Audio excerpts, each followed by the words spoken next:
कजां, हिन छोरी जे हथनि जी मानी न खाइजां, ईअं न तोखे ज़हर मिलाए ॾे। बाबा मां दुश्मनीअ जे शक में भॼी भॼी थकिजी पियो आहियां, पर जेकॾहिं हाणे इन मानीअ में ज़हर हूंदो या नशो, घटि में घटि खाई सुम्ही त पवंदुसि। बेज़ साहब मूंखे ख़बर आहे त जेसीं ताईं इहो मीर जाफ़र यानी शाहनवाज़ ख़ान कंहिं मथां FIR दाख़िल न कराईंदो हितां वापसि कोन ईंदो।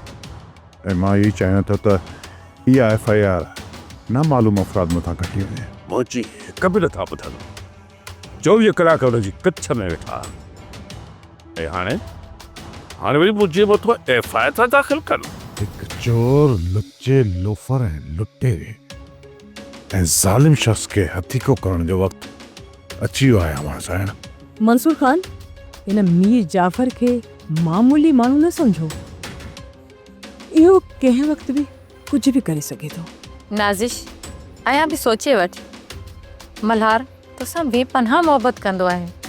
हितां वञण खां बाद मल्हार जे दिलि में तुंहिंजे लाइ नफ़रत वेही वेंदी।